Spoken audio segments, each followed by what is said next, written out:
of the record. Mr. Secretary, you're recognized for 5 minutes. Chairman Hill, Ranking Member Waters, and members of the committee, thank you for inviting me to discuss the Financial Stability Oversight Council's 2025 annual report. This report is a culmination of extensive collaboration amongst FSOC members.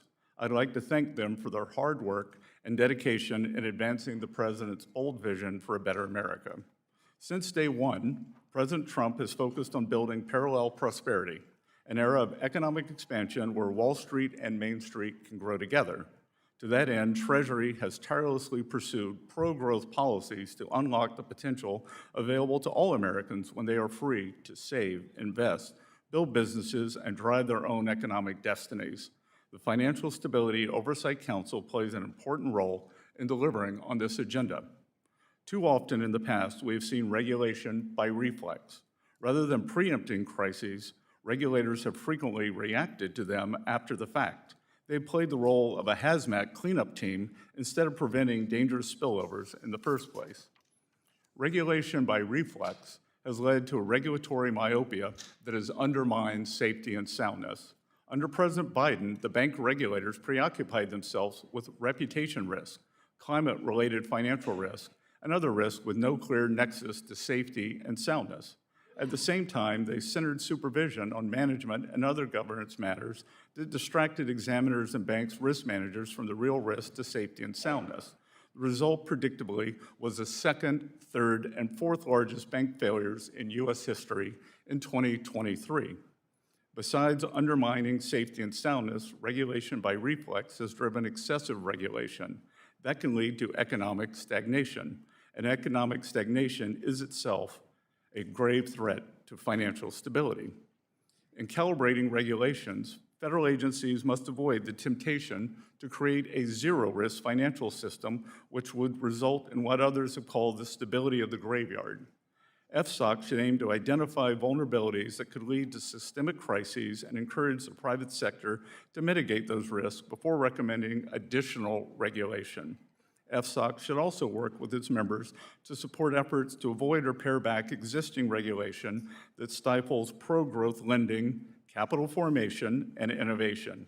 And the best way to achieve these goals is by centering economic growth and economic security at the heart of FSOC's agenda. Promoting economic growth and economic security is essential to ensuring financial stability. Economic growth strengthens household, business, and financial institution balance sheets, creating capital buffers that reduce the risk of defaults and financial stress. And economic security reinforces domestic production capacity, raising living standards while reducing vulnerability to external shocks and supply chain disruptions. FSOC's annual report prioritizes economic growth and economic security accordingly, with a specific focus on 4 policy areas: Treasury markets, cybersecurity, regulatory modernization, and AI. First, the Council is ensuring that the U.S. Treasury market remains the deepest and most liquid in the world. The Council is supporting efforts by member agencies to strengthen this market against future shocks, including through the Interagency Working Group on Treasury Market Surveillance and the Market Resilience Working Group. Ongoing monitoring and targeted reforms by individual agencies remain essential to financial stability. Second, the Council is taking action to protect our financial system from increasingly sophisticated cyber attacks. Nation-state actors and criminal groups continue to target our financial institutions and infrastructure. To address this risk, the Council is supporting expanded information sharing, joint monitoring, and scenario-based exercises, and it is emphasizing the need for regulated firms to manage cyber risks tied to third-party service providers. Third, the Council is committed to supporting efforts to modernize supervisory and regulatory frameworks for banks and credit unions. Going forward, regulation and supervision should address material risk, enhance transparency, and reduce unnecessary burdens, particularly for small and community banks. Fourth, the Council is prioritizing the responsible use of artificial intelligence to strengthen financial stability. The Council is working with public and private partners, including international counterparts, to enhance system resilience while closely monitoring emerging risk. I will close by highlighting our progress in enhancing the utility of our annual report.